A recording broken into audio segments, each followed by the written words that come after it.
राधे राधे गोविंद गोविंद राधे राधे राधे गोविंद गोविंद राधे गोविंद राधे राधे गोपाल राधे राधे गोविंद राधे राधे गोपाल राधे राधे गोविंद राधे राधे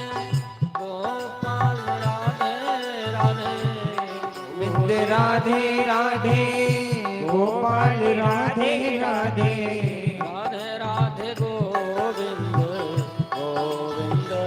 राधे राधे राधे राधे गोविंद गोविंद राधे राधे राधे गोविंद गोविंद राधे राधे राधे गोविंद गोविंद राधे गोविंद राधे राधे गोपाल राधे राधे राधे राधे गोपाल राधे राधे गोविंद राधे राधे गोपाल राधे राधे गोविंद राधे राधे गोपाल राधे राधे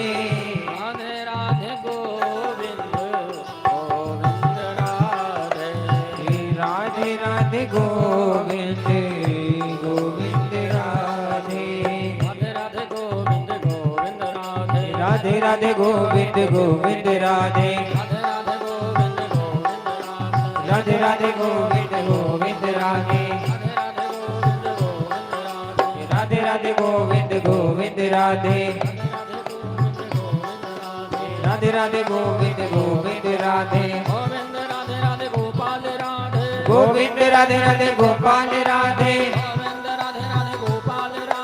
गोविंद राधे राधे गोपाल राधे गोविंद राधे राधे गोपाल राधे गोविंद राधे राधे गोपाल राधे गोविंद राधे राधे गोपाल राधे गोविंद राधे राधे गोपाल राधे गोविंद राधे राधे गोपाल राधे गोविंद राधे गोविंद गोविंद राधे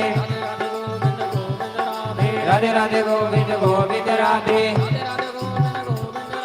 राधे राधे गोविंद गोविंद राधे राधे राधे गोविंद गोविंद राधे राधे राधे गोविंद गोविंद राधे राधे राधे गोविंद गोविंद राधे राधे राधे गोविंद गोविंद राधे गोविंद राधे राधे गोपाल राधे गोविंद राधे राधे गोपाल राधे गोविंद राधे राधे गोपाल राधे गोविंद राधे राधे गोपाल राधे गोविंद राधे राधे गोपाल राधे गोविंद राधे राधे गोपाल राधे राधे राधे गोविंद गोविंद राधे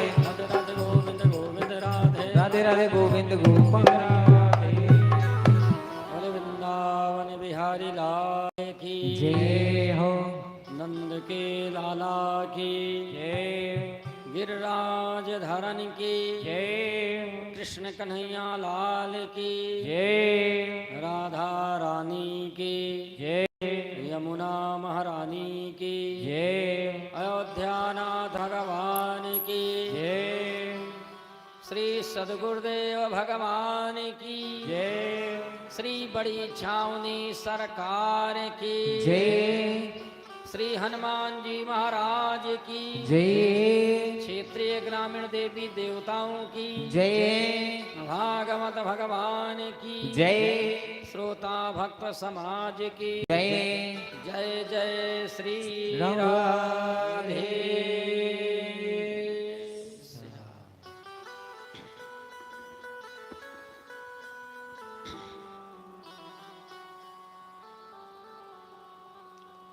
अकारण कारण करुणा गुणालय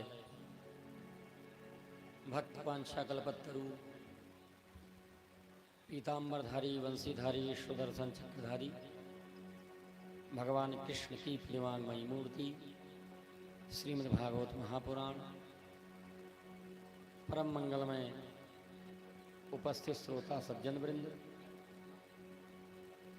श्रीमद् भागवत सप्ताह कथा ज्ञान यज्ञ भगवान श्याम सुंदर की महती असीम अनुकंपा से अनवरत चलता हुआ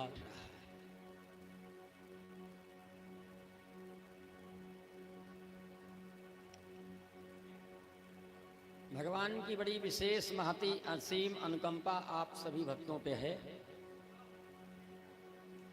धीरे धीरे करके आज 6 दिन संपन्न हो रहे हैं और ऐसा महसूस नहीं हुआ, कभी कभी समय ही नहीं पास होता है, लेकिन इतनी सुंदर भगवान श्याम सुंदर की लीलाओं का आनंद आप लोग ले रहे थे, इसलिए वो समझ में समय नहीं आया, कितनी जल्दी पास हो गया। कल भगवान श्याम सुंदर के बाल लीलाओं का आनंद लेते हुए गिरिराज गोवर्धन पूजा प्रसंग तक हम सब लोग वहां तक पहुंचे।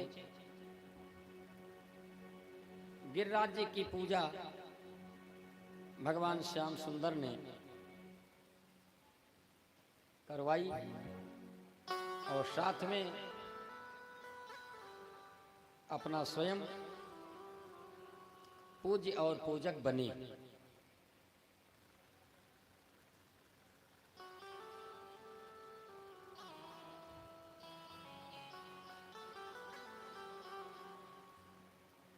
एक समय की बात है,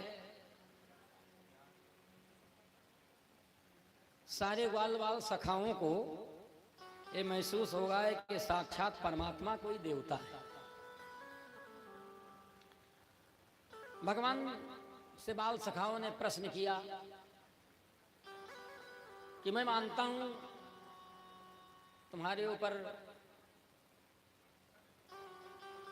नाना प्रकार की चर्चा करते हैं, लेकिन मैं मानता हूं कि आप साक्षात परमात्मा हैं, तो मेरी इच्छा जो है मन में उसको भी आप पूरी करें। कहते हैं मुझे अपने वैकुंठ का दर्शन कराओ। भगवान श्याम सुंदर ने कहा ठीक है लाला, जब समय आएगा आपको मैं वैकुंठ का दर्शन जरूर करा देंगे। गिरिराज गोवर्धन के बारे में एक बार बड़ी सुंदर सभा लगी, इसका भी आप लोग श्रवण कर लें। गिरिराज जी की महिमा, जन्म के बारे में आपने कल नहीं श्रवण किया, केवल लीला श्रवण की थी कि गोवर्धन जी का जन्म कैसे हुआ। वृंदावन में गोवर्धन में दर्शन करने आप लोग गए होंगे, तो हो सकता है जो लोग गए उन्हें मालूम हो। उसी के बारे में एक बार गोवर्धन जी के जन्म के बारे में पूछा गर्गाचार्य जी से बहुत सारे संत महात्माओं ऋषियों ने। उसके पश्चात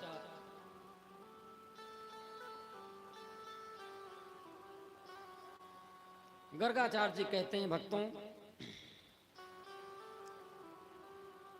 भरतखंड के पश्चिम की ओर एक सालमली नामक द्वीप है। उस द्वीप में पर्वतराज द्रोणाचल सपरिवार निवास करते हैं।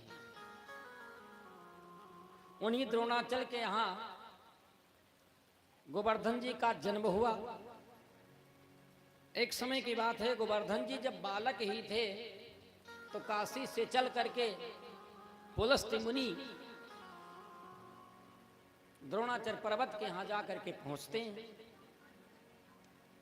द्रोणाचल महाराज सपत्नी आकर के साष्टांग प्रणाम किया और साथ में उस बालक गोवर्धन से भी प्रणाम करवाया।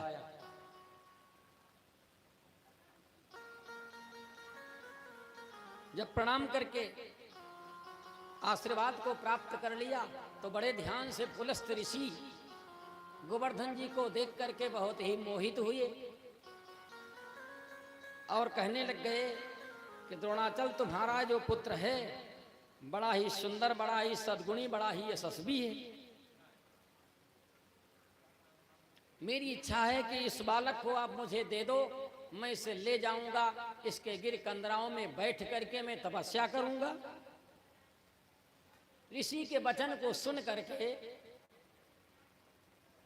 द्रोणाचल पर्वत और उनकी पत्नी बड़े आश्चर्य संकट में पड़ गई धर्म के कि मैं किस प्रकार से मना करूं, कहीं ऐसा ना हो मुझे साप दे बैठे, और किस प्रकार से मैं हाँ करूं। इतना सुंदर बालक है, अपने बालक को कोई छोड़ना चाहता भी नहीं। सांप के भय के कारण पर्वत राज द्रोणाचल सपत्नी बिना मन के हाँ में हाँ तो मिला लिया कि महाराज चलिए ठीक है, आपकी इच्छा है, हम आपकी आज्ञा सिरोधार्य करते हैं। पुलस्त ऋषि ने अपने साथ चलने के लिए गोवर्धन से कहा, तो गोवर्धन ने कहा, संत जी आप मुझे किस तरह से ले चलोगे? मेरा इतना विकराल विशाल काय शरीर है, आप ले कैसे चलोगे? पुलस्त ऋषि ने कहा, मैं अपने योग के प्रभाव से मैं अपने हथेली पर रख करके तुम्हें लेकर के काशी चलूंगा। गोवर्धन जी ने कहा, संत जी आपकी आज्ञा मैंने स्वीकार कर ली है, लेकिन आप मेरा निवेदन स्वीकार करें। गोवर्धन जी ने प्रश्न किया कि रास्ते में आप मुझे कहीं रखेंगे नहीं, आप यहां से लेकर के चलेंगे तो डायरेक्ट आप काशी में ही मुझे पहुंचाएंगे। यदि आपने रास्ते में कहीं रख दिया तो हम फिर आगे नहीं जाएंगे। अपने योग के प्रभाव से अपने हथेली पर रख करके पुलस्त ऋषि लेकर के महाराज चलते हैं। जब ब्रजमंडल में आए तो नारद आदि ऋषियों से इन्होंने महिमा श्रवण कर रखी थी कि द्वापर के अंत में भगवान श्याम सुंदर का प्राकट्य होगा, बड़ी सुंदर सुंदर लीलाएं करेंगी। तो आज मैं यही रह जाता हूं, आगे मैं जाऊंगा ही नहीं। ऐसा सोच करके यथाशीघ्र अपने योग के प्रभाव के बल से शरीर को बहुत ही विशालकाय महाराज बना लिया। उनकी हथेली कमजोर पड़ गई, गोवर्धन जी को रख ना सकी। पुलस्त ऋषि ने कहा, वही ब्रजमंडल में रख करके कि तुम यहीं रहो, मैं भी नित्य कर्म से निवृत्त होकर के आऊंगा, तब तुम्हें लेकर के चलूंगा। उस भार को सहन न कर सके, अपने वचन को भूल गए। कुछ समय के बाद जब आते हैं पुलस्त ऋषि, तो गोवर्धन जी से कहते हैं कि बेटा आप चलो मेरे साथ। तब याद दिलाया, कहा संत जी आपने वचन दिया था कि मैं तुम्हें लेकर के चलूंगा और एक ही जगह रखूंगा, आपने मुझे बीच में रख दिया, अब मैं नहीं जाऊंगा। इतना कहते ही महाराज साप दे दिया पुलस्त ऋषि ने गोवर्धन जी को। कहा, जाओ तुमने मेरी मनोकामना पूरी नहीं की, इसलिए मैं तुम्हें साप देता हूं कि तुम प्रतिदिन तिल तिल भर घटते रहोगे। जब ऋषि का क्रोध शांत हुआ तो बड़ी ग्लानि महसूस करते हैं कि मैंने कितना बड़ा अपराध किया, मैं अपने ही वचन को भूल गया और ऐसे सुंदर बालक को मैंने साप दे दिया। तब कहा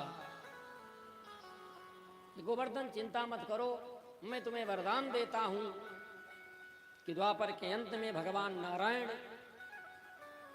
श्याम सुंदर के रूप में प्रकट होंगे, यहाँ पर बड़ी सुंदर सुंदर लीला करेंगे और अपने ही प्रभाव से तुम्हें पूजनीय बनाएंगे और तुम्हारी महिमा हो जाएगी। सूर्य चंद्रमा जब तक रहेंगे तुम्हारी यश और कीर्ति होती रहेगी, सबका मनोकामना पूर्ण करने की सामर्थ्य क्षमता तुम्हारे में रहेगी। इस प्रकार से वरदान दे दिया। तो गोवर्धन जी तिल तिल भर घटते रहते हैं। 7 कोस के हैं, परिक्रमा भी 7 कोस की ही होती है गोवर्धन जी की, और बड़े ही सुंदर तीर्थ है और सबकी मनोकामना होती रहती है पूर्ण, इसलिए उसकी महिमा हो गई। बोले गोवर्धन भगवान की जय हो। एकादश्याम निराहार समभ्यर्च जनार्दनम स्नातुं नन्दस्तु कालिन्द्या द्वादश्यां जलमाविशत। एकादशी का जो व्रत है इस सतयुग से चला, द्वापर यानी त्रेता में आया, त्रेता से चला, द्वापर में आया, द्वापर से चला, अब कलयुग में आया। आप जैसे सब भक्त और संत महात्मा करते भी रहते हैं। तो एक दिन नंद बाबा ने एकादशी का व्रत कर रखा था, जो अभी आपने पीछे किया, निर्जला एकादशी। एकादश्याम निराहारा जो लिखा है वही इसमें निर्जला न लिख करके निराहारा तो वही हो गया, जब कुछ न खाना न पीना, निराहार हो ही गए। समभ्यर्च जनार्दनम, निराहार रह करके महाराज एकादशी का व्रत किया, भगवान की पूजा की, आरती की, अपने नित्य कर्मों में लगे रहे। संयोग से शाम हो गई और सो गए। अब उन्हें मालूम नहीं पड़ा और ठीक 12 बजे जग करके यमुना में स्नान करने के लिए पहुंचे। स्नातुम नंदस्तु कालिंद्या द्वादश्याम जलमाविशत। उनको लगा कि द्वादशी तिथि लग गई, समझ नहीं सके और ठीक 12 बजे स्नान करने पहुंच गए यमुना जी में। लेकिन 12 बजे जलाशय में जल लेने का विधान शास्त्रों में वर्जित किया गया। चाहे वो नदी हो, सरोवर हो, तालाब हो, कुआं हो, बावली हो, कुछ भी हो, लेकिन लेने का शास्त्र वेद पुराण हमारे निर्देशित नहीं करते। ठीक 12 बजे गंगा मैया जिस प्रकार से आप शयन करते हो वैसे वो भी शयन करती हैं। यदि इमरजेंसी कोई आ ही जाए कि जल मुझे लेना ही है तो सर्वप्रथम गंगा मैया को जगाना चाहिए। ईंटा और पत्थर फेंक के थोड़े जगाना चाहिए कि जाकर के सिर में टकरा जाए। अरे कोई तृण छोड़ दीजिए, लता पत्रा छोड़ दो या ताड़ी ही बजा दो, उसके पश्चात जल देने का विधान है। नंद बाबा ने ऐसा कुछ नहीं किया। वरुण देवता के पार्षद आए और नंद बाबा को पकड़े, ले जा करके कारागार में डाल दिया।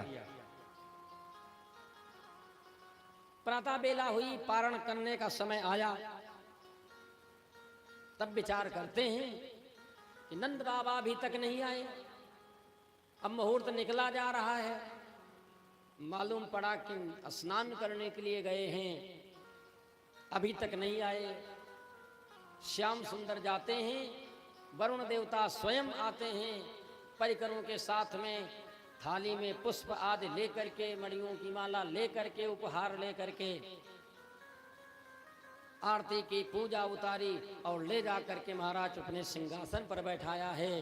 बड़े प्रेम से पूजा पाठ करते हुए कहा, प्रभु वरुण देवता कहते हैं कि महाराज क्षमा करना, अजानता माम केन मूढ़ेना कार्य वेदिना आनीतोयम तव पिता तद भवान छन्तुमर्हति।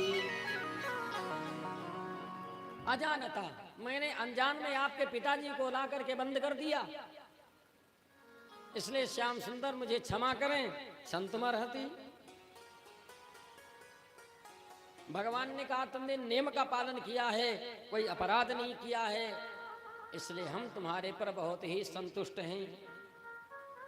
अब नंद बाबा सोचते हैं कि ये मेरा पुत्र है, मेरे सामने इसकी आरती उतारी जा रही, पूजा की जा रही, मैं कारागार में बंद हूं, कुछ बोल नहीं रहा है।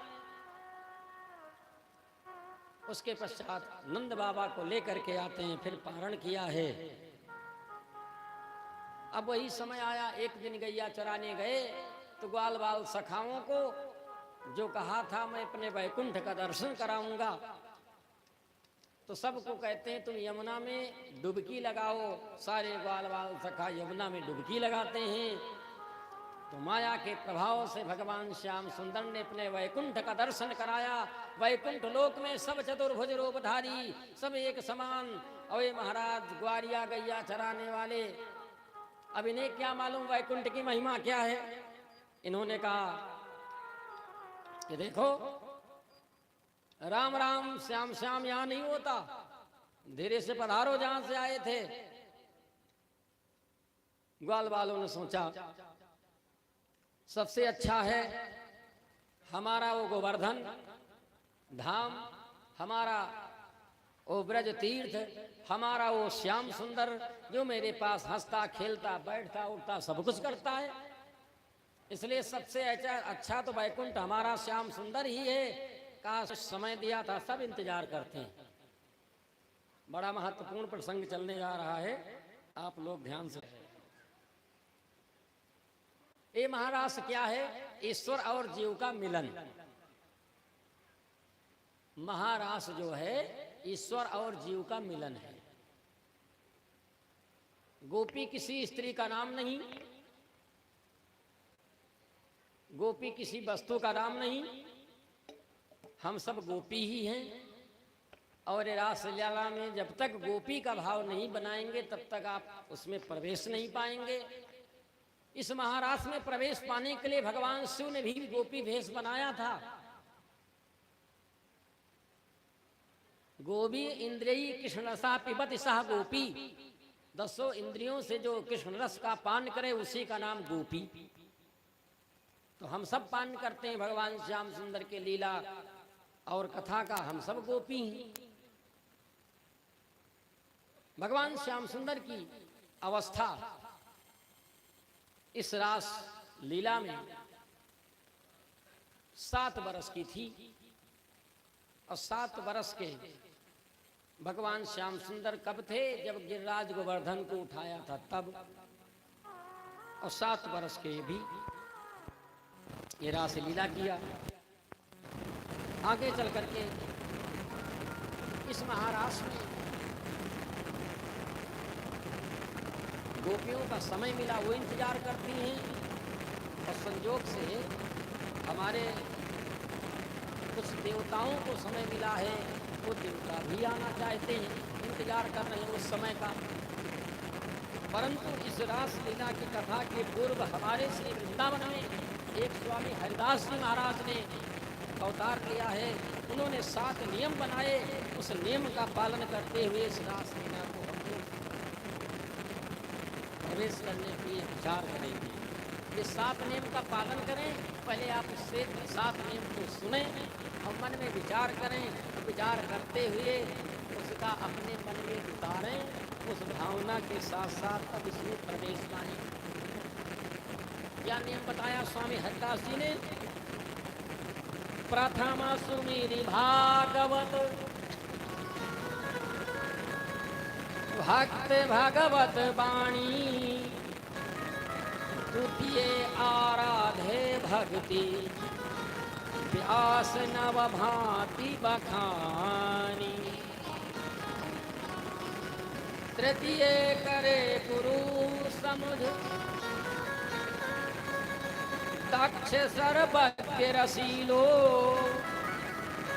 चौथे होय विरक्त, बसे बनराज बसीलो, आजे भूले देह सुधी, कब छठे भावना रास की, साते पावेगी रस, श्री स्वामी हरिदास की। प्रथम सुमिर भागवत, भागवत का सुमिरन करे। उसके पश्चात भक्तों की भागवत की वाणी को श्रवण करे। भगवता प्रोक्तम इति भागवतम, भगवान की वाणी ही भागवत है। भगवान के मुख से निकला हुआ जो ग्रंथ है वो साक्षात भागवत है। भगवता प्रोक्तम इति भागवतम। उसके पश्चात श्रवण करके दूसरे नंबर में 9 प्रकार की व्यास जी ने जो भक्ति दर्शाया है उसकी आराधना करें। कोई जरूरी नहीं है कि 9 प्रकार की भक्ति शरीर में आ ही जाए। 9 प्रकार की भक्ति है, लेकिन 9 भक्ति आपके पास नहीं आ सकती। 9 में से किसी एक की भक्ति ही आ जाए, एक की ही भक्ति। और तीसरे नंबर में गुरु करना चाहिए। तृतीय करे गुरु समुझ। अच्छा, कभी कभी लोग कहते हैं, जो ग्रामीण क्षेत्र के लोग हैं, क्या कहते हैं, गुरु करे जान के और पानी पिए छान के। लेकिन उल्टा कहते हैं, ऐसा नहीं, ये गलत है। ये जो कहते हैं ग्रामीण क्षेत्र के लोग कि गुरु करे जान के और पानी पिए छान के, ये गलत है। जितने शिक्षा देने वाले आचार्य लोग हैं वो तो सही बताते हैं, लेकिन ग्रामीण क्षेत्र के लोग महाराज इसको उल्टा कह देते हैं कि नहीं, गुरु करे जान के और पानी पिए छान के, ये गलत है। लेकिन हमारे आचार्य और जो शिक्षा देने वाले मास्टर लोग हैं प्रमाणित बात बोलते हैं। कैसे कि पानी पिए जान के, गुरु करे छान के, ये सच्चाई है। अब इसका उदाहरण लीजिए। अब पानी में अगर कोई केमिकल मिला दिया जाए, या मान लीजिए कोई कुत्ता बिल्ली उसको जूठा ही कर दिया, तो छानने से वो तो समाप्त नहीं होगा, दोष नहीं समाप्त होगा। इसलिए पानी पिए जान के, पानी तो वैसे पावन पवित्र है, लेकिन उसकी स्वच्छता और पवित्रता तो जानने की आवश्यकता है ना। इसलिए पानी पिए जान के और गुरु करे छान के। और गुरु को छानना है कि वास्तव में ब्राह्मण है, कितना संत सेवी है, कितना विद्वान है, कितने सत्संगी हैं, कितने महापुरुष हैं, कितनी तपस्या है, कितना भजन है, ये सब जानने के लिए छानने की आवश्यकता। और रूप रंग से कोई मतलब नहीं है। अंतर की महाराज देखो, आचरण देखो, वास्तविकता देखो, विद्वता देखो, इसे कहते छानना। इसलिए आप लोग उल्टा मत बोलना। गुरु करे छान के और पानी पिए जान के, ऐसा कहना चाहिए। लेकिन गांव वाले कहते नहीं, पानी पिए छान के, गुरु करे जान के। उल्टा सही ये है कि पानी पिए जान के और गुरु करे छान के। बोले सगर गुरुदेव भगवान की जय। तृतीय करे गुरु समझ। दक्ष शरबत के रसीलो, 3 शब्द यहाँ लिखा है। यानी दक्ष भी हो और शरबत भी हो, तब भी आपको आनंद नहीं दे पाएगा। क्योंकि भागवत कथा जो है वो बड़ी ही रसीली है।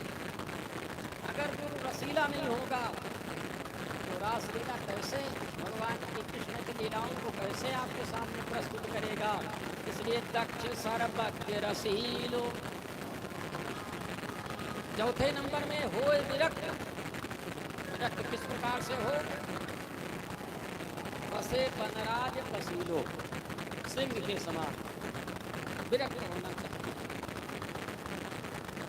अब 5 भूले देश भी, जैसे आप कथा में बैठे हो, किसके दरवाजे पर, किस आसन पर, कोई मतलब नहीं। कौन सा कपड़ा, कहाँ पे मकान या भोजन, कोई मतलब नहीं। बैठे बैठे कथा सुनते सुनते केवल कृष्णमय राममय सारा संसार दिखाई पड़ने लग जाए। उसके पश्चात तब ये भावना करो कि तब छठे भावना रास। और 7वें नंबर में जो नियम है, साते पावे रीति रस श्री स्वामी हरिदास की। इस रास लीला में प्रवेश पाने के लिए एक बार कामदेव द्वारा अहंकार आया कि मैं सारे त्रिलोक को जीत लिया हूँ, मेरे समान कोई योद्धा है ही नहीं। अपने लड़ने के लिए चारों तरफ वो व्यक्ति खोज रहा था। नारद बाबा मिले, कहा महाराज आज तक कोई मुझे लड़ने वाला नहीं मिला, जिसके पास जाता हूँ वो हार ही जाता है। आनंद नहीं आया, कोई लड़ने वाला बताओ ना। नारद जी ने कहा भाई मैं तो पहले हार चुका हूँ, अपनी बात बता दी, इसलिए तुम्हें घर से मैं शुरू करता हूँ। नारद जी ने कहा कामदेव से भैया तुम जाओ हमारे पिता ब्रह्मा से लड़ जाओ। कामदेव बहुत हंसा, हंस करके कहा नारद जी, अरे ब्रह्मा जी को मैंने एक बार पराजित किया है, अपनी ही बनाई हुई माया पर ब्रह्मा जी मोहित हो गए, इसलिए वो भी पराजित हो गए। कहा जाओ तुम भगवान शंकर से लड़ जाओ। बोले मैंने शंकर जी को भी पराजित किया है। कहा जाओ तुम संतों से लड़ जाओ, विश्वामित्र आदि ऋषियों से। कहा मैंने उन्हें भी पराजित किया है। कहा जाओ तुम इंद्र से लड़ जाओ, देवराज इंद्र से।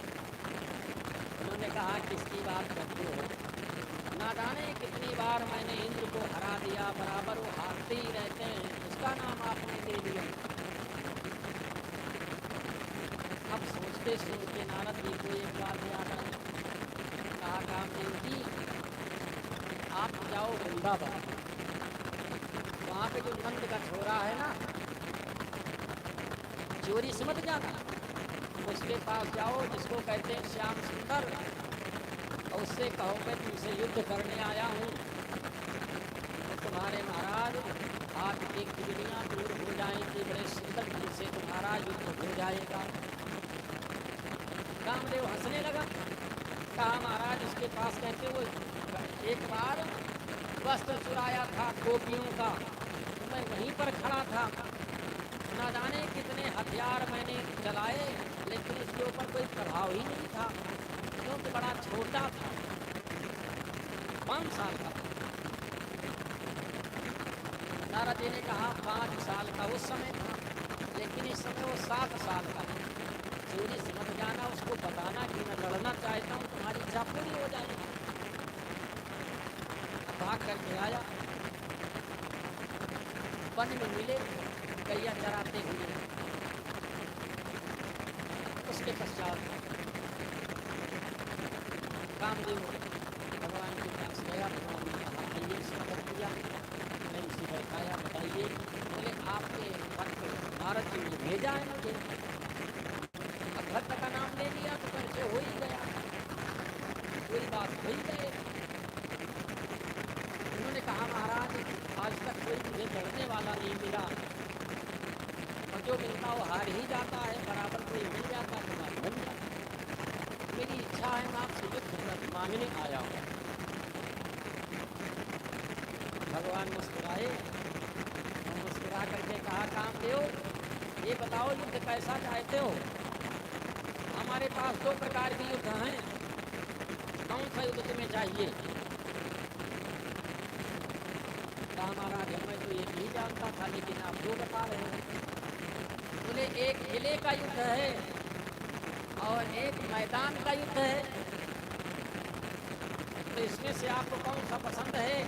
अब विचार करने लगा कामदेव, किले का युद्ध तो हमने बहुत सारे किए और सबने हमने विजय पाया, और मैदान वाला युद्ध मैंने कभी किया ही नहीं, मैं कभी देखा, इसलिए एक बार इसको भी आजमाना चाहिए, इसका भी दांव पे समझना चाहिए। कामदेव कहता महाराज चलिए हम मैदान का युद्ध करेंगे। कहा ठीक है। शरद पूर्णिमा वाले दिन, शरद पूर्णिमा कहते हैं आश्विन मास, ये जिसे द्वार आप लोग कहते हैं, पूर्णिमा को शरद पूर्णिमा कहा जाता है। उस दिन हम करोड़ों गोपियों के संग में, हजारों गोपियों के संग में रास लीला करेंगे, और वहीं पर तुम आ जाना, अपने सारे अस्त्र शस्त्र प्रयोग कर देना। अगर मेरे मन में कुविचार गलत भावनाएं उत्पन्न हो जाएं तो समझ लेना कि मैं हार गया और तुम जीत गए, और ऐसा जब नहीं होगा तो तुम अपनी हार मान करके चले जाना। और ये इंतजार कर रहा है। ये बड़ा महत्वपूर्ण रासलीला का प्रसंग है। जैसे आपके हृदय में, इस शरीर में 5 प्राण में से भागवत के 5 प्राण से रास पंचाध्यायी है। आज ठीक 12 बजा है रात्रि का। कदम्ब के वृक्ष के नीचे खड़े होकर के भूलोक से उदयमान चंद्रमा है, अपने उस बंसी को बजाया है श्याम सुंदर ने। श्याम सुंदर के पास 3 प्रकार की बंसी थी। तीन प्रकार की। एक वेणु थी, वेणु, वेणु माने बांस। एक बांस की थी। एक चांदी की थी जो मुरली थी, मुरली चांदी की थी। और जो बंसी थी ये सोने की थी। तीन प्रकार की बंसियां भगवान यूज करते थे समय अनुसार। ज़्यादातर वेणु का ही वादन करते थे, ज़्यादातर वेणु का वादन। बंसी का वादन तो हो सकता है कभी कदार करते हो, वरना वेणु और मुरली तीन से ही सारे संसार का कार्य चला दिया। अपनी योग माया का आश्रय लेकर के बड़े प्रेम से महाराज उस बंसी को बजाया। भगवान सुखदेव कहते हैं, भगवान पिता रात्रि शरदोत फुल्ल मल्लिका वीक्षरन्तुं मनः चक्रे योग माया उपाश्रिता।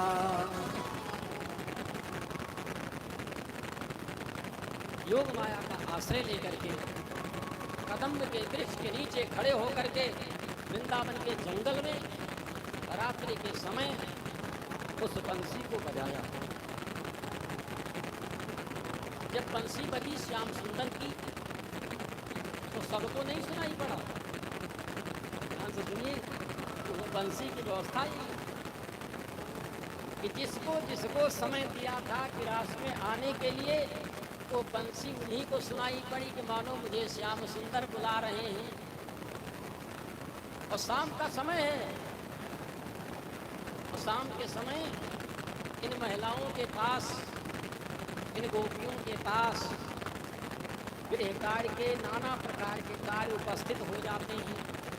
लिखा है तो ध्यान रखिए, सब महिलाओं के घट सुनो क्या लिखा। एक गोपी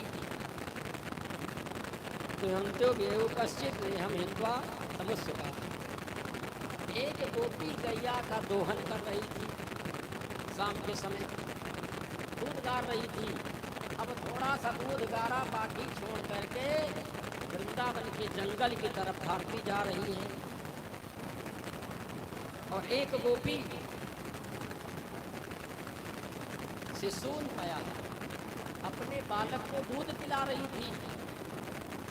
उसके पश्चात थोड़ा पिलाया, बाकी छोड़ करके जहाँ बंसी बज रही भागती हुई जा रही। एक गोपी पास से भोजन अपने पतिदेव को भोजन करा रही थी। ध्यान से सुनिए। और संयोग से इतनी जल्दी थी कि भगवान की कृपा से उस दिन काल में राम रस कम पड़ गया। अब जल्दी जल्दी उसकी आवाज़ सुन रही है, वो भागना चाहती है। उसके पतिदेव ने कहा, भाई आप जल्दी है, क्या बात है, आज तुम भूल गई, इसमें राम रस ताल में नहीं पड़ा। अरे कहा महाराज नहीं पड़ा तो चलिए ऊपर से देते हैं। और बढ़िया कपड़ा पहने थी, जल्दी जल्दी में उसको राम रस नहीं दिखाई पड़ा। एक मूठा चीनी लिया और उसकी दाल में फेंका और भागती चली गई। एक गोपी लिपंत्या यानी गैया के गोबर से जब मकान लेपन होता है तब शुद्धिकरण हो जाता है। एक गोपी लेपन कर रही थी, थोड़ा सा लेपन किया, बाकी छोड़ करके भागती जा रही। अनंत्या काश्चलोचने एक गोपी अपने आंख में आंजन लगा रही थी। आंजन एक आंख में लगाया, एक में नहीं लगाया, तो बंसी सुनी वो भागती जा रही है जल्दी जल्दी। एक गोपी वस्त्र पहन रही थी। अब जल्दबाजी में उसने उल्टे सीधे का ध्यान नहीं रहा, सारे वस्त्रों को उल्टा ही पहन करके भागती जा रही। पागल सी हो गई उस बंसी को सुन करके गोपियाँ। यहाँ तक एक गोपी रोटी सेक रही थी, एक रोटी अग्नि में, एक रोटी तावा पे, एक रोटी चौके पर ही मारा, छोड़ करके भागती चली गई कि जलेबी कि पटेगी क्या होगी, कोई मतलब नहीं, छोड़ के भाग गई।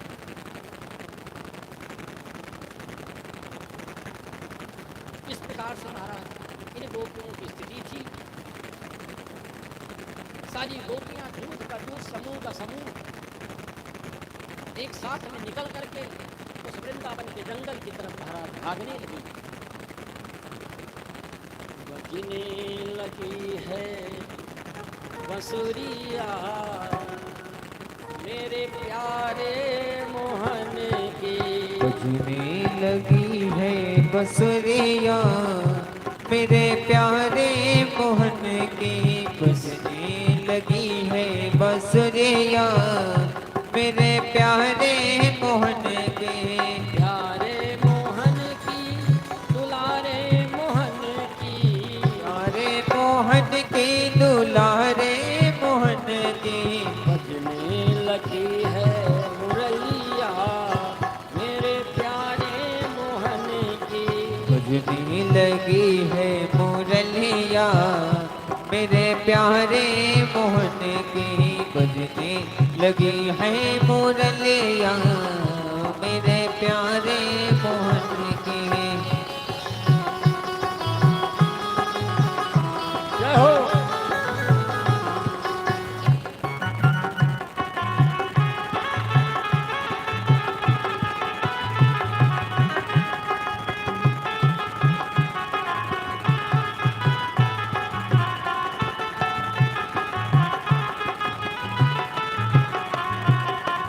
मुरली ने ऐसी धूम मचाई, मुरली ने ऐसी धूम मचाई। मुरली ने ऐसी धूम मचाई, मुरली ने ऐसी धूम मचाई। सब सखियन की सुधि बिसराई, सब सखियन की सुध बिसराई। सब सखियन की सुधि बिसराई, सब सखियन की सुध बिसराई। हाथों से छूटी गगरिया, हाथों से छूटी गगरिया मेरे प्यारे मोहन की। बजने लगी है बंसुरिया मेरे प्यारे मोहन की। जय हो।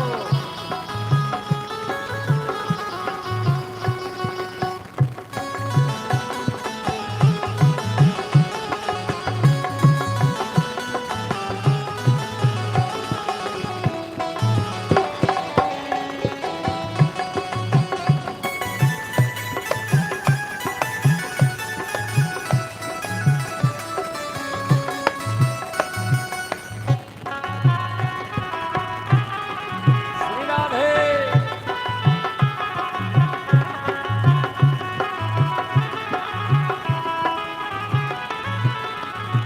मुरली ने ऐसा जादू चलाया, मुरली ने ऐसा जादू चलाया।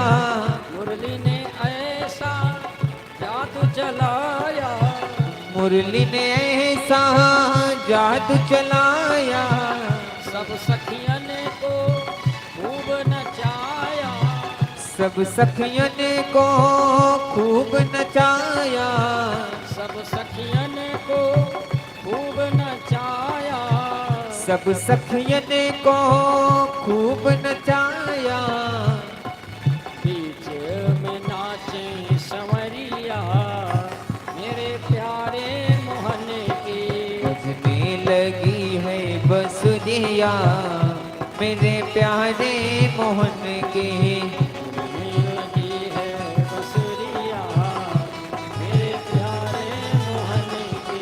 बजने लगी है बंसुरिया मेरे प्यारे मोहन की।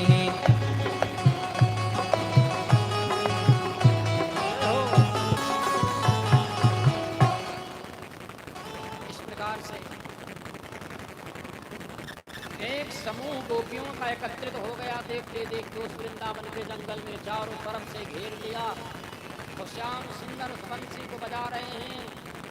और जैसे महाराज ये गोपियां पहुंचती और पहुंचते ही श्याम सुंदर ने सबका स्वागत किया है। स्वागत सबको करना चाहिए। यहाँ तक ना आप लोग सीखो, जो व्यक्ति आवे सर्वप्रथम उसका सम्मान करना चाहिए। भगवान ने बड़े प्रेम से सारी गोपियों का स्वागत किया। स्वागतम वो महाभागा प्रियम किम करमाणि वा ब्रजस्यानामयं कच्चिद ब्रूतागमन कारणम।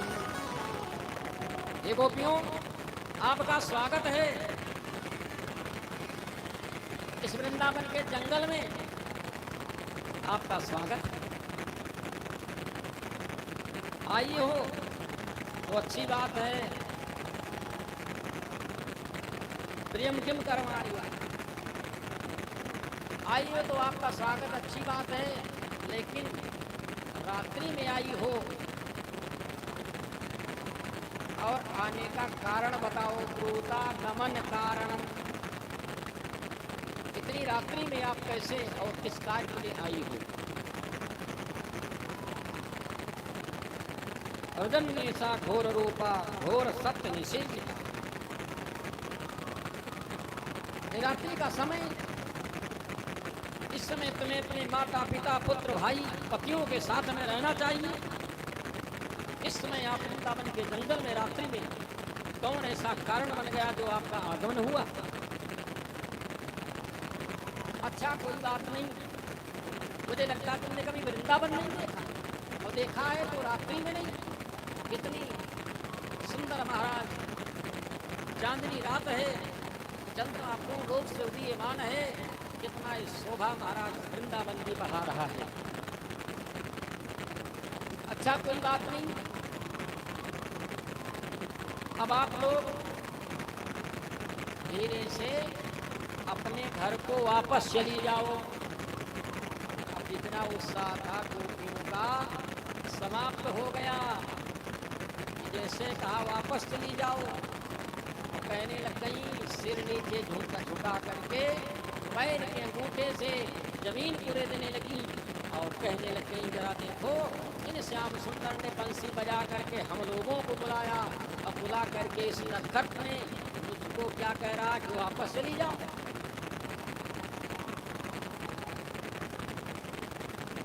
लेकिन जो सर्वश्रेष्ठ गोपी थी, इसने महाराज गोपियों का हर प्रकार से नेतृत्व करते हुए उन गोपियों ने कहा, श्याम सुंदर, आपका कथन सत्य है। आपने हम लोगों को बुलाया और बुला करके कहते हो कि आप वापस चली जाओ। चलिए ठीक, हमने आपकी बात माना। ये पैर हमारे चल करके ये मस्तक आपके चरणों तक पहुंच गया, लेकिन ये पैर अब आपको छोड़ करके वापस जाना नहीं चाहते। अब बताइए, हम जाएं तो कैसे जाएं। पादौ पदम न चलयस्तव पादमूलात् यामः कथम ब्रजमथो करवाम किमुआ। इसमें हमारा कोई दोष नहीं है, हम वापस जाना चाहती हैं, लेकिन हमारे चरण कमल वापस नहीं जाना चाहते हैं। हम जबरदस्ती कैसे कर सकती हैं। ये श्याम सुंदर, मैं नहीं जाने वाली। यहाँ पे भगवान ने गोपियों से संवाद किया, मानो परीक्षा ले रहे हैं कि इनके अंदर कितनी उपयोगिता है। जैसे विद्यार्थी वर्ष में पढ़ाई करता है और सबसे लास्ट में परीक्षा देता है। जो हमारे गुरुदेव थे, आचार्य थे, पढ़ाने वाले, तो हम लोगों को आज तक यही शिक्षा दिए कि बेटा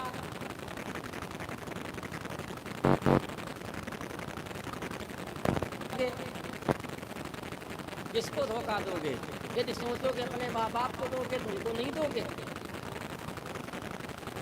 अपने आप को दोगे। उन्होंने अपना धर्म और कर्तव्य तुम्हारे साथ लगा दिया, अपने आप को धोखा दोगे। और ये मन में मजबूत रखो, ये मन में ये मत रखो कि मुझे नौकरी ही करनी है।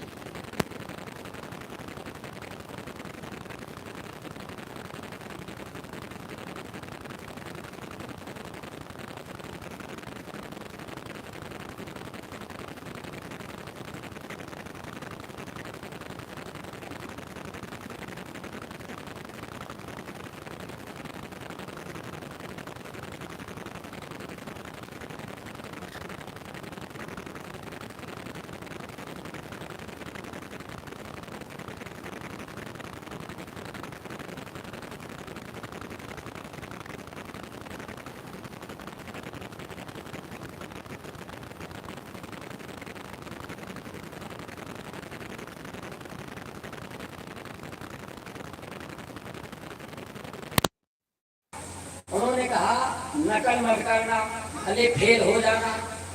फेल हो जाओगे एक बार तो तुम्हें ये ठोकर लगेगी, जीवन में शिक्षा से कोई समझौता नहीं करोगे, मन लगा करके पढ़ोगे और केवल डिग्री की लेने के लिए पढ़ोगे। तो मैंने पास कर लिया, चलो पास तो कर लिया, लेकिन अब कहीं बात आ गई ज्ञान की, पढ़ने लिखने की, तो क्या समाज में रखोगे? जब पढ़े रहोगे तभी तो रखोगे, जब पढ़ोगे नहीं तो अपने आप को धोखा दोगे। नकल करके कागज का टुकड़ा पाई जाओगे, इसका मतलब क्या रह गया? कोई भी आचार्य, कोई भी मास्टर इसकी शिक्षा नहीं देता कि बेटा तुम भी नकल करना। वो कहता मेहनत से पढ़ो। वही गुरु आजकल सफल हैं, वही आचार्य, वही मास्टर सफल हैं जो नकल विहीन की बात करते हैं। वो शिक्षा देते हैं, बच्चों को पढ़ाते हैं और बच्चे अपने मन से लिखते हैं, वही बच्चे पास होते हैं। कहीं अलग से कॉपी जांचने वाले नहीं आते। यही आचार्य, पढ़ाने वाले जो मास्टर लोग यही तो कॉपी जांचते हैं। इनके बुद्धि विवेक है, क्या लिखा क्या सही है। ऑटोमेटिक एक ही शब्द पढ़ते हैं, पूरी कॉपी जांच जाते हैं किसमें सही लिखा कि गलत। इसलिए अपने अपने गुरु का सम्मान इतने में है कि विद्यार्थी जितना भी पढ़े मन लगा करके वही परीक्षा में सफल होता है। और अभी इसने टाइम पास किया कोई मतलब नहीं है। और साथ साथ में आज इनकी यहाँ परीक्षा हो रही है कि वास्तविकता में क्या है, इनके अंदर भावना क्या है।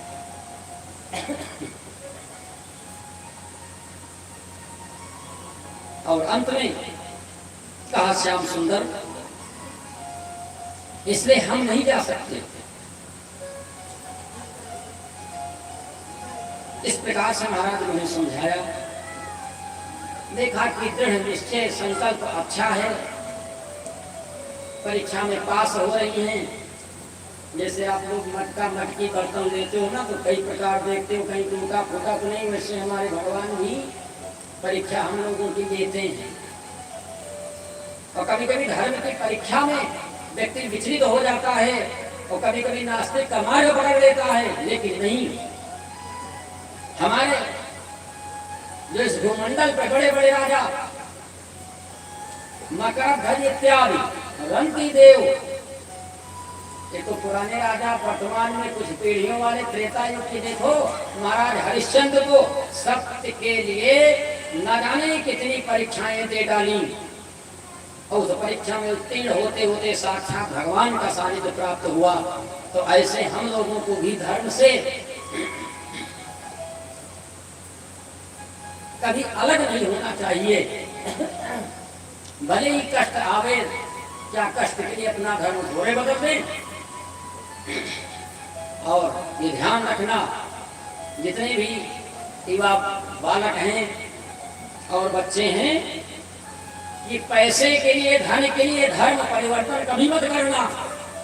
ये ध्यान रखना, पैसे की लालच में, सुख संपदा के प्रभाव में अपने धर्म को छोड़ मत देना, अपने धर्म में ही रहना। ये हमेशा आप लोग याद रखना। पैसा और धन, पैसा और धन किसी के पास नहीं रहता। या जितने लोग यहाँ बैठे, कोई कहते हमारे पास है, कोई पैसा लेके आया है क्या? इसका मतलब नहीं है, पैसा किसी के पास नहीं रहता। पैसा तो एक आपके आवश्यकता को पूरी करता है। और पैसा किसके पास रहता है? तो इस धन के और लोभ लालच में पड़ करके अपने धर्म को बदल दें, ये कहाँ मर्यादा सिखाती है। इसलिए आप लोग बढ़िया से अध्ययन करो, अपने गुरु का सम्मान करो। और गुरु भी महाराज पुण्यशाली जब होता है, हमारे महाराज जी कहते हैं, अरे गुरु शिक्षा देने वाला बड़े गदगद हृदय से महाराज प्रसन्न होता जब उसका विद्यार्थी परीक्षा में पास होता है। और कहीं आगे बढ़ करके किसी पोस्ट पे जाता है तो उसका नाम तो होता है आपके पिताजी का, बाद में होगा, पहले गुरु का होगा। ध्यान रखना। और ऐसे ऐसे गुरु हैं, उनकी शिक्षा ऐसे हो जाती है, उनका पढ़ा लिखा बालक किसी काम में नहीं रहता। और ऐसे ऐसे पुण्यशाली गुरु हैं कि जरा सा मार्ग बता दिया तो महाराज ऐसे पोस्ट पे पहुंच गया। ध्यान रखना। तो ऐसे हमारे आचार्य, हमारे शिक्षक हर प्रकार से पुण्यशाली, कर्मनिष्ठ, जो बराबर लगे रहते हैं शिक्षा दान करने में, उन्हीं के विद्यार्थी आगे बढ़ते हैं। हम लोग गुरु जी बड़े पुण्यशाली थे। अपने गुरु जी का जब स्मरण आता पढ़ाने वाले, तो आज भी सोचता हूँ तो ऐसा पढ़ाने वाला गुरु किसी किसी को मिलेगा। उसके पश्चात यहाँ पे परीक्षा हुई, ये गोपियां पास हुई। भगवान ने कहा दृढ़ संकल्प अच्छा है, इसलिए स्वयं भगवान उन गोपियों के साथ में मिल करके रासलीला करने का विचार बनाया। और अभी रासलीला प्रारंभ हो नहीं सकती, जब तक राधा रानी नहीं आएंगी तब तक रासलीला नहीं होगी। इसलिए गोपियों से संवाद हो रहा था। उस संवाद के होने के साथ साथ इतने में राधा रानी का आगमन हो गया। बोले राधा रानी की, सर्वेश्वरी जगत कल्याणी ब्रज की मालिक श्री राधिका रानी। बिना राधा रानी के आज्ञा के भगवान श्याम सुंदर कुछ कर नहीं सकते, ये ध्यान रखना। अब राधा रानी का आगमन हुआ, अब यहाँ रासलीला प्रारंभ हो गई। जब रास महा प्रारंभ हो गया तो उसमें क्या हुआ, इन गोपियों को मान आ गया। मान, जब मान आ गया तब हमारे श्याम सुंदर ने मन में विचार किया कि जरा देखो, जब इनको मन में ये मान आ गया कि जो हम चाहती हैं वही ये श्याम सुंदर करते हैं हमारे अंदर में, मैं तो इन्हें कठपुतली एक व्यवस्था बना दिया, जब चाहे तब इन्हें मोड़ दे। भगवान ने लिखा भागवत जी में, तासाम तदसौ भगवदं दीक्ष्यमानं च केशवः प्रसमाय प्रसादाय तत्रैवान्तरधीयता। और भगवान ने देखा कि इनके सबके अंदर मान आ गया, तो ठीक उसी समय राधा रानी को साथ में लेकर के वहीं पे अंतर ध्यान हो गए। बोले वृंदावन बिहारी लाल की जय। अंतर ध्यान हो गए। जब अंतर ध्यान हो गए, राधा रानी को लेकर के अब सारी गोपियां पागल सी हो गई श्याम सुंदर को पाने के लिए। सारे ब्रजमंडल में लता पात्रा वृक्षों से, तुलसी मैया से, पीपल से, बट वृक्ष से, सबसे पूछ रही हैं। किसी ने उत्तर नहीं दिया। तुलसी देवी मिल गई, कच्चित तुलसी कल्याणी गोविंद चरण प्रिय।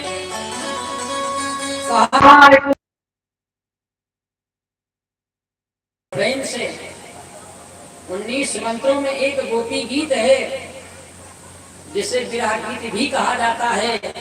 19 मंत्र हैं। इसका ये नियम है, लिखा है कि 6 महीने इसका पाठ कर दिया जाए तो गारंटी कि भगवान श्याम सुंदर का दर्शन मिलता, चाहे जिस रूप में। ये गारंटी, इसका गोपी गीत नाम है।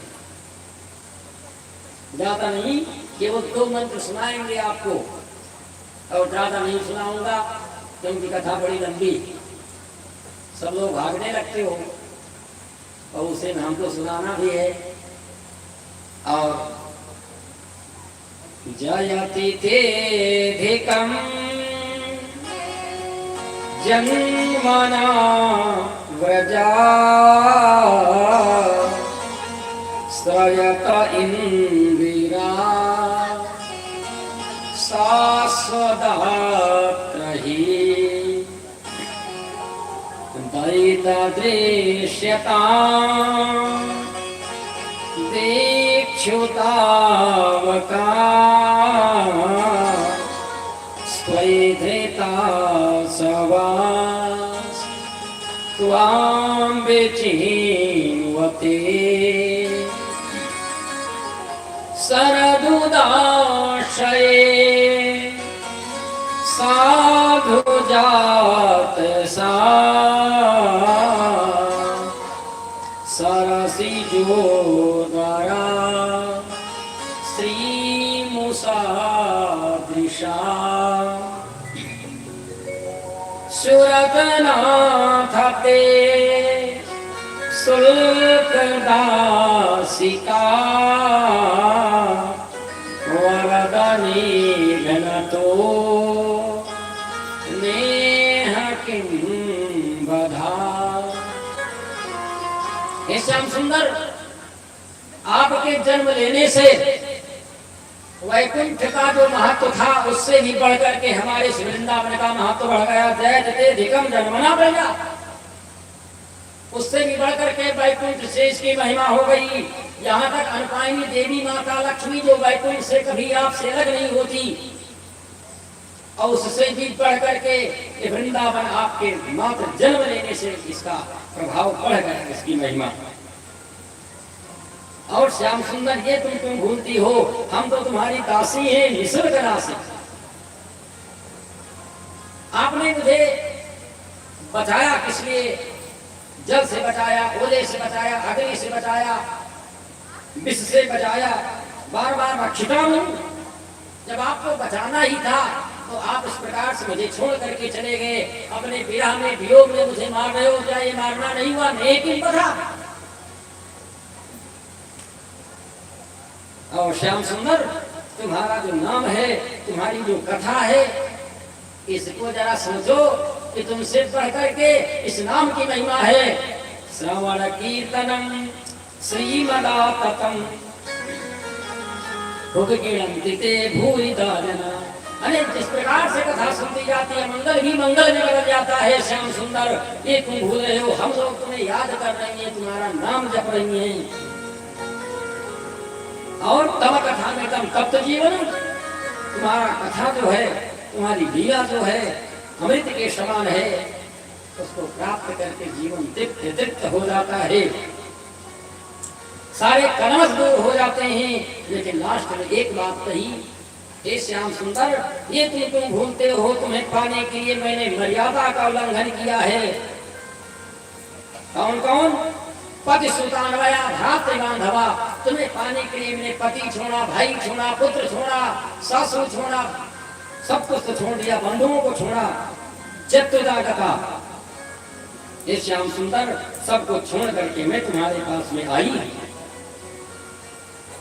इन गोपियों के कहने के बाद बात जब बनी नहीं, तो स्वयं हमारी राधा रानी ने बड़े प्रेम से एक मंत्र महाराज बोला, क्योंकि राधा रानी से कभी अलग भगवान श्याम सुंदर हो नहीं सकते। राधा रानी ने हाथ जोड़ करके ऊपर हाथ उठाया और कहा, हा नाथ रमण प्रेष्ठा क्वासि क्वासि महाभुजा दास्यास्ते कृपणायामि सखे दर्शय सन्निधि। हाथ उठा करके, हा नाथ रमण प्रेष्ठा, हे श्याम सुंदर, मैं आपकी दासी हूँ, ये क्यों भूल रहे हो? सखे दर्शय, तुम मेरे सखा हो। सुबह चर्चा चल रही थी ना, तो वही भगवान राधा जी कहती, सखे तुम मेरे सखा हो श्याम सुंदर, आप यथा शीघ्र मुझे दर्शन दीजिए। इस वचन को जैसे श्याम सुंदर ने सुना, उनको रहाइश नहीं हुई और राधा रानी की बात को काट ना सके, और उन्हीं गोपियों के मध्य में हमारे श्याम सुंदर महाराज प्रकट हो गए। बोले रास बिहारी सरकार की जय। इति गोप्या प्रगायन्त्या प्रपञ्चस्य चित्रधा रोदो सुस्वरम राजन कृष्ण दर्शन लालसा तासामाविर्भूच्छौरी स्मयमान मुखाम्बुजा पीताम्बरधरा स्लग्नि साक्षान् मन मन मत मन मत मत मथा। और सारी गोपियों ने घेर लिया। घेरने के बाद किसी ने दुपट्टा पकड़ लिया, किसी ने बंसी ले लिया, किसी ने चरण पकड़ लिया, किसी ने हाथ पकड़ लिया। चारों तरफ से कहीं ऐसा न हो फिर भाग जाए, और ले जाकर के ऊंचे रेत के ढेर पर अपना दुपट्टा बिछा दिया। उस दुपट्टे के ऊपर ने आसन बना दिया, भगवान श्याम सुंदर को उसी पर बैठा दिया और अपना स्वयं नीचे बैठ गई। इसलिए उपदेश लेना है, इसलिए आसन देने का विधान है। ऊंचे से ही महाराज उपदेश लिया जाता है। इसलिए बालुका की रेत के ऊपर ढेर के दुपट्टा बिछाया, स्वयं बैठा दिया, बड़े प्रेम से उसी ब्रज से तिलक कर दिया, मन व्यास बना दिया। कहा महाराज आज आपसे मुझे कुछ बात करनी है, कुछ पूछना है। तो भगवान ने कहा भाई पूछो, क्या पूछना है। कहा ये बताओ कि संसार में, ध्यान से सुनिए आप लोग, भगवान उपदेश करने जा रहे हैं, इस उपदेश को सुनो, इस उपदेश को सुनो। भगवान ने कहा, सुना इनके प्रश्न को। इन्होंने कहा महाराज आप ये बताओ कि संसार में 3 प्रकार के प्राणी होते हैं, उसमें से आप कौन हैं। भगवान ने कहा भाई कुछ बताओ कैसे हैं। तो कैसे बता दें हम कौन हैं। तो गोपियों ने कहा भजतो भजन्ते का एक एतद विपर्ययम् नो भयांस भजन्ते का एतन्नो ब्रूहि साधु भो। एक तो संसार में प्रेम करने से प्रेम करते हैं, ध्यान से सुनिए। एक संसार में ऐसे लोग होते हैं कि प्रेम करने से प्रेम करते हैं, और दूसरे नंबर वाले हैं कि प्रेम करने से भी प्रेम नहीं करते, और तीसरे नंबर वाले कि प्रेम करने के लिए पूरा समय व्यतीत हो जाए और लेकिन वो मुंह मोड़ करके देखते तक नहीं। तो इसमें से आप कौन है। भगवान ने कहा हम इसमें से कोई नहीं, कोई नहीं। तो बोले आप कौन है, कितने नंबर वाले हैं। बोले हमारा कोई नंबर ही नहीं है, हमारा तो सारे भक्तों के यहाँ बराबर नंबर लगे रहता है। लेकिन आपने जो प्रश्न किया उसका उत्तर में दे। आपने कहा जो प्रेम करने से प्रेम की परिभाषा क्या होती है, धीरे धीरे लिखा भगवान उपदेश दे रहे हैं, बताया है क्या सच्चाई है, आप लोग श्रवण कीजिए। भगवान ने कहा गोपियों मिथो भजन्ति ये सख्या स्वार्थैकान्त्या विमोहिते न तत्र सौहृदं धर्म स्वार्थार्थं तद्धिनान्यथा। पहले प्रश्न का तुम्हारे उत्तर कि जो प्रेम करने से प्रेम करते हैं उनके बारे में बताया कि जो प्रेम करने से प्रेम करते वो स्वार्थी होते हैं। स्वार्थी लिखा है स्वार्थैकान्त्या विमोहिते, इसमें उनके मन में स्वार्थ है कि आपका किसी काम में सहयोग किया तो समय आने पर आप भी मेरी मदद करेंगे, सहयोग करेंगे। स्वार्थ बस जो प्रेम करने से प्रेम करें वो स्वार्थी होते हैं।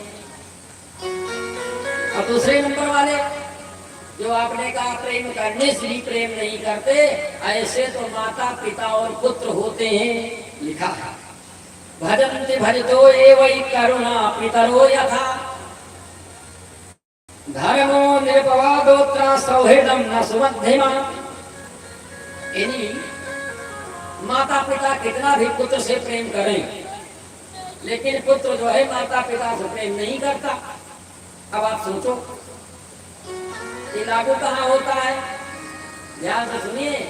अब जो पढ़े लिखे हैं जान गए ये नियम कहाँ लागू होता है। जैसे बालक है, अबोध बालक है, उसको आपको शिक्षा देनी है, संस्कार सिखाने हैं, लेकिन अब उसको जो अच्छा लगेगा वही तो करेगा। आपने उसको गलत मार्ग पर देखा, जाने से आपने मना किया तो उसके मन में तो आपके प्रति प्रेम नहीं रहा, आपसे नाराज हो गया। लेकिन तब भी करुणा, माता पिता तब भी उसे करुणा करके सतमार्ग पर, अच्छे मार्ग पर चलने का रास्ता दिखाते हैं। भले माँ बाप से प्रेम बालक ना करे, लेकिन उसके जीवन काल के संवारने के लिए हर प्रकार से संस्कार, हर प्रकार से सुमार्ग, हर प्रकार से उसे अच्छी अच्छी शिक्षा देने का प्रयास करते हैं। भले माता पिता से विरोध कर ले, माता पिता से नाराज हो जाए, लेकिन तब भी माँ बाप करुणा पितरो था, करुणा करके उस बालक को रास्ता बताते हैं।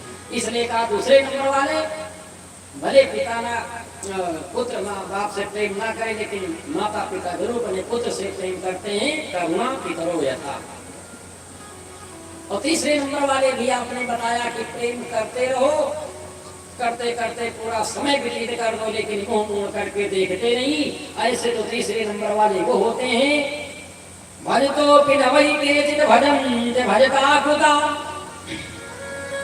आत्मा रामा ह्याप्त कामा अकृत ज्ञा गुरुद्रुभा। ऐसे तो आत्मा राम रमे राम, ऐसे तो संत महात्मा होते हैं कि प्रेम करो तो भी अच्छा, ना प्रेम करो तो भी अच्छा, उनके लिए तो महाराज जय जय राम सीताराम। ये तीसरे नंबर वाले हैं। बोले कहा महाराज आपका क्या नंबर है? बोले हमारा तो कोई नंबर नहीं है, तो सबसे प्रेम करते हैं। हमारा प्रेम क्या है? भगवान ने अपने बारे में बताया।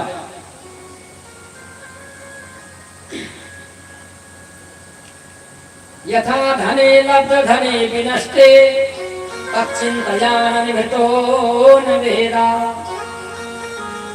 कहा जैसे कोई व्यक्ति निर्धन गरीब व्यक्ति कुछ धन पा जाए चलते फिरते और बड़ा आनंदित बड़ा प्रसन्नचित हो जाता है, और संयोग से उसका धन कोई ले ले या गिर जाए तो उसका मन उसी धन में लगा रहता है।